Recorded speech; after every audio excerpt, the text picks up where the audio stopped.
दोस्तों तो इस वीडियो में बात करेंगे दो एसएमई आईपीओ के बारे में। एक है फिनसॉल इंजीनियर्स का आईपीओ और दूसरा है रिफैक्ट्री सेप्स का आईपीओ। तो चलिए देखते हैं कि आईपीओ आज दूसरे दिन कितना सब्सक्राइब हुआ है, इसका ग्रे मार्केट में प्रीमियम किस प्राइस के ऊपर ट्रेड कर रहा है।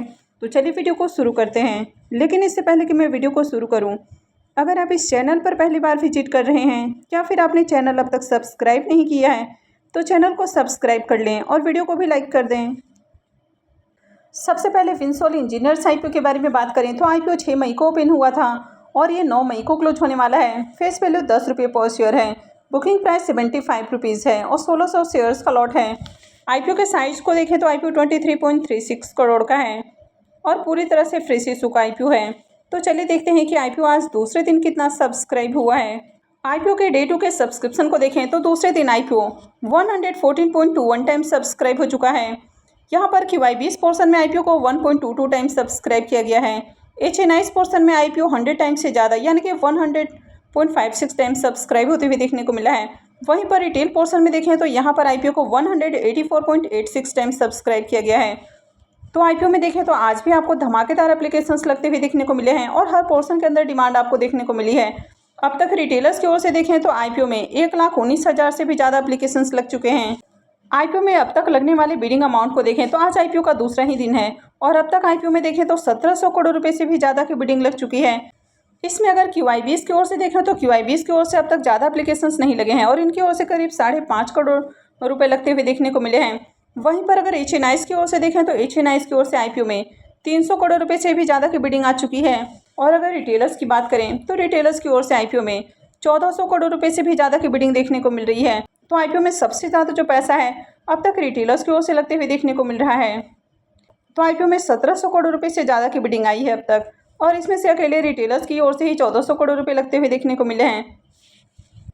और इस आईपीओ में डिमांड के पीछे का कारण है कि ये जो कंपनी है ये सोलर और विंड पावर जनरेशन से रिलेटेड काम करते हुए देखने को मिलती है, यानी कि विंड और सोलर पावर जनरेशन के इंस्टॉलेशन, मेंटेनेंस और साथ ही मटेरियल सप्लाई के अंदर काम करते हुए देखने को मिल रही है। अब इस तरह के जो बिजनेसेस हैं इनमें काफ़ी ज़्यादा ग्रोथ अपॉर्चुनिटी है। फ्यूचर में भी इस तरह के बिजनेस की डिमांड रहने वाली है और गवर्नमेंट की ओर से भी इनको काफ़ी प्रमोट किया जा रहा है। तो इसके कारण इस आईपीओ की मार्केट के अंदर शानदार डिमांड देखने को मिल रही है और ग्रे मार्केट में भी लगातार तेजी बनी हुई है। तो ना सिर्फ कंपनी का बिजनेस अच्छा देखने को मिल रहा है, कंपनी के फाइनेंशियल भी आउटस्टैंडिंग देखने को मिल रहे हैं। ईयर ऑन ईयर कंपनी के रेवेन्यू और प्रॉफिट के अंदर शानदार जंप देखने को मिली है और कंपनी के रिजर्व भी बढ़ते हुए देखने को मिले हैं और कंपनी के ऊपर ज़्यादा डेट भी देखने को नहीं मिल रहा है। तो कई सारे प्लस पॉइंट आपको देखने को मिल जाते हैं। फिनसॉल इंजीनियर्स के प्रीमियम को देखें तो प्रीमियम के अंदर भी शानदार तेजी देखने को मिल रही है, यानी कि प्रीमियम में लगातार उछाल आपको देखने को मिल रहा है। तो मॉर्निंग में जहाँ प्रीमियम 145 रुपये के ऊपर ट्रेड कर रहा था, थोड़ी देर बाद 150 रुपये के ऊपर देखने को मिला और अभी देखें तो 160 रुपये के ऊपर ट्रेड करते हुए देखने को मिल रहा है। आईपीओ में देखें तो 1600 शेयर्स का लॉट है। इसका मतलब है कि आईपीओ से 2,56,000 रुपये का प्रॉफिट हो सकता है। इसके प्रीमियम को देखें तो इसका प्रीमियम 213% के ऊपर आपको देखने को मिल रहा है, यानी कि 200% से भी ऊपर इसकी प्रीमियम ट्रेड होते हुए देखने को मिल रहे हैं। तो इसका मतलब है कि आईपीओ लिस्टिंग के साथ ही पैसे को 3 गुना से भी ज़्यादा करके देने वाला है। अब पहले भी इस तरह के जो आईपीओस आपको आते हुए देखने को मिले हैं तो उनकी लिस्टिंग काफ़ी शानदार देखने को मिली है, यानी कि आईपीओ ने लिस्टिंग के साथ ही 3 गुना या उससे भी ज़्यादा का रिटर्न दिया है। तो ये आईपीओ भी आपको लिस्टिंग के साथ ही 3 गुना या उससे भी ज़्यादा का रिटर्न दे सकता है। तो इसकी भी मार्केट के अंदर शानदार डिमांड आपको देखने को मिल रही है। तो अगर आपने इस आईपीओ में अब तक अप्लाई नहीं किया है तो इस आईपीओ में अप्लाई कर सकते हैं। तो आप में से किन किन लोगों ने इस आईपीओ में ऑलरेडी अप्लाई कर दिया है तो कमेंट करके ज़रूर बताएं। नेक्स्ट आईपीओ है रिफैक्ट्री सेप्स का आईपीओ। तो ये आईपीओ भी 6 मई को ही ओपन हुआ है और 9 मई को क्लोज होने वाला है। फेस वैल्यू 10 रुपये पर शेयर है। बुकिंग प्राइस 31 रुपीज़ है और आईपीओ में 4000 शेयर्स का लॉट रखा गया है। आईपीओ के साइज को देखें तो आईपीओ 18.60 करोड़ का है, तो ये भी ज़्यादा बड़ा आईपीओ नहीं है। तो चलिए देखते हैं कि आईपीओ आज दूसरे दिन कितना सब्सक्राइब हुआ है। रिफैक्ट्री सेप्स आईपीओ के डे 2 के सब्सक्रिप्शन को देखें तो दूसरे दिन आईपीओ 19.21 टाइम सब्सक्राइब होते हुए देखने को मिला है। QI20 की ओर से अब तक ज़्यादा एप्लीकेशंस नहीं लगे हैं और आईपीओ 0.05 टाइम सब्सक्राइब होते हुए देखने को मिला है। तो इनकी ओर से अब तक 56,000 शेयर्स के लिए बिडिंग आती हुई देखने को मिली है। वहीं पर अगर HNI पोर्शन की बात करें तो HNI पोर्शन 19.15 टाइम और रिटेल पोर्शन में आईपीओ 30.22 टाइम सब्सक्राइब होते हुए देखने को मिला है।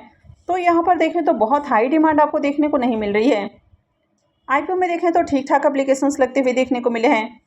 तो अब तक रिटेलर्स की ओर से इस आईपीओ में 15,080 एप्लीकेशंस लग चुके हैं। तो कंपनी के बिजनेस को देखें तो ये कंपनी काफ़ी तरह के ब्रिक्स, कास्टेबल्स, हाई एल्यूमिनियम कैटलिस्ट और सेरेमिक बॉल्स की मैन्युफैक्चरिंग करती हुई देखने को मिलती है। तो इसका जो बिजनेस सेगमेंट है ये हाईली कॉम्पिटेटिव आपको देखने को मिलता है। वैसे इसके फाइनेंशियल को देखें तो इसके फाइनेंशियल भी ज़्यादा अट्रैक्टिव देखने को नहीं मिलते हैं। कंपनी के एसेट और रेवेन्यू के अंदर ग्रोथ आपको देखने को मिलती है। कंपनी के अंदर प्रॉफिट में भी देखें तो प्रॉफिट में भी जंप है, लेकिन फाइनेंशियल 23 के अंदर देखें तो कंपनी के प्रॉफिट आपको डाउन देखने को मिले हैं। लेकिन उसके बाद फिर से फाइनेंशियल 24 के अंदर देखें तो इसमें शानदार जंप आपको देखने को मिली है। कंपनी के नेटवर्थ को देखें तो नेटवर्थ भी बढ़ते हुए देखने को मिले हैं, लेकिन फाइनेंशियल 24 के अंदर ये भी डाउन देखने को मिल रहा है। कंपनी के रिजर्व को भी देखें तो कंपनी के रिजर्व 2023 तक आपको बढ़ते हुए देखने को मिले हैं, लेकिन अगर फाइनेंशियल 24 की बात करें तो कंपनी के नेटवर्थ और रिजर्व ये दोनों ही डाउन देखने को मिल रहे हैं। और अगर कंपनी के बोरोइंग्स की बात करें तो कंपनी के ऊपर डेट आपको पहले से ज़्यादा इंक्रीज होते हुए देखने को मिला है, यानी कि ईयर ऑन ईयर इसके जो डेट हैं वो कंटिन्यू आपको बढ़ते हुए देखने को मिला है। और करंट में कंपनी के ऊपर 23 करोड़ से भी ज़्यादा का डेट है, तो कंपनी के ऊपर हेवी डेट आपको देखने को मिल जाता है। अगर कंपनी के मार्केट कैप को देखें तो 67 करोड़ का मार्केट कैप है और कंपनी के ऊपर 23 करोड़ का डेट आपको देखने को मिलता है, तो काफ़ी हेवी डेट हो जाता है। रिफैक्ट्री शेप्स के अगर प्रीमियम को देखें तो मॉर्निंग में प्रीमियम जहां 13 रुपये के ऊपर ट्रेड कर रहा था वो अभी 15 रुपये के ऊपर देखने को मिल रहा है और आईपीओ में 4,000 शेयर्स का लॉट है। इसका मतलब है कि आईपीओ से करीब 60,000 रुपये का प्रॉफिट हो सकता है। इसके प्रीमियम को देखें तो इसका प्रीमियम 48% के ऊपर ट्रेड कर रहा है। तो प्रीमियम देखें तो प्रीमियम आपको डिसेंट प्राइस के ऊपर देखने को मिल रहा है। इस आईपीओ में देखें तो कई सारे नेगेटिव पॉइंट्स आपको देखने को मिल जाते हैं। जैसे अगर कंपनी के बिजनेस की बात करें तो कुछ यूनिक बिजनेस आपको देखने को नहीं मिलता है और इसके अलावा कंपनी के फाइनेंशियल भी अट्रैक्टिव नहीं है। कंपनी के फाइनेंशियल को देखें तो करेंट फाइनेंशियल ईयर्स में कंपनी के नेटवर्थ और रिजर्व आपको डाउन देखने को मिले हैं और कंपनी के ऊपर डेटा आपको काफ़ी हेवी देखने को मिल जाता है। इसके अलावा ये जो आईपीओ है ये भी आपको ओवर वैल्यूड प्राइस के ऊपर आते हुए देखने को मिला है, तो कई सारे यहाँ पर नेगेटिव पॉइंट्स हो जाते हैं। तो ऐसे में ये आईपीओ काफ़ी रिस्की हो जाता है। तो अगर आप रिस्क उठा सकते हैं तो फिर इसमें लास्ट अप्लाई करने के बारे में सोचना है। तो फिलहाल इसमें कल भी अप्लाई नहीं करना है, क्योंकि अब तक देखें तो मार्केट में बहुत ज़्यादा डिमांड आपको देखने को नहीं मिली है। वैसे भी मार्केट में एक से बढ़कर एक आईपीओस आने वाले हैं, तो ऐसे में आप चाहें तो इस आईपीओ को स्किप कर सकते हैं। तो आई होप कि आपको जानकारी अच्छी लगी होगी। तो अगर आपने इस वीडियो को अब तक लाइक नहीं किया है तो वीडियो को लाइक कर दें और चैनल को भी सब्सक्राइब करके रखें। और वीडियो को अंत तक देखने के लिए आप सबका बहुत बहुत धन्यवाद।